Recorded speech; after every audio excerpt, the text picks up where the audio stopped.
எழும்பூர் ரயில் நிலையத்தில் புறநகர் ரயில் சேவை இன்று முதல் வழக்கம் போல் செயல்படுவதால் ரயில் பயணிகள் மகிழ்ச்சி அடைந்துள்ளனர்.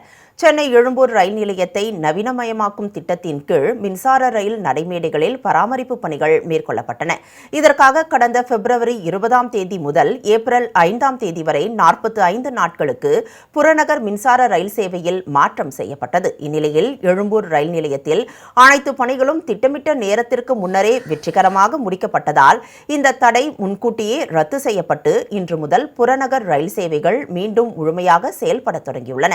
சென்னை கடற்கரை, தாம்பரம், செங்கல்பட்டு, அரக்கோணம் வழித்தடத்தில் அனைத்து மின்சார ரயில் சேவைகளும் அதன் நிறுத்தங்களும் மற்றும் இயக்க முறைகளும் பழைய நிலைக்கு திரும்பியுள்ளதால் பயணிகள் மகிழ்ச்சி அடைந்துள்ளனர். சென்னை எழும்பூர் ரயில் நிலையத்தில் 10-11 நடைமுறையான பணிகள் கடந்த பிப்ரவரி மாதம் 20ஆம் தேதி தொடங்கப்பட்டது. இதனால் 44 ரயில்கள் மின்சார ரயில்கள் தடை செய்யப்பட்ட நிலையில் வேலை செல்லும் நேரங்கள், அதாவது காலை 6 மணி முதல் 9 மணி வரை 15 நிமிடங்களுக்கு ஒரு ரயிலும், மற்ற நேரங்களில் 20 நிமிடங்களுக்கு ஒரு ரயில் என சேவையை கடந்த 43 நாட்களாக நடைபெற்று வந்தது.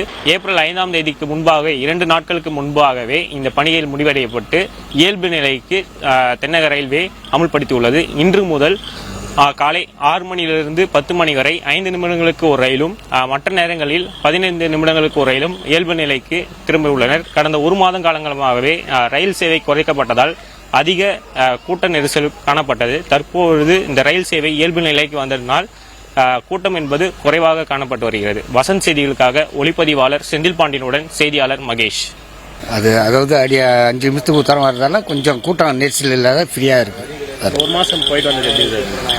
அது கொஞ்சம் கூட்டம் அதிகமாக தான் சார் இருந்தது, ரஷ் அதிகமாக இருந்தது.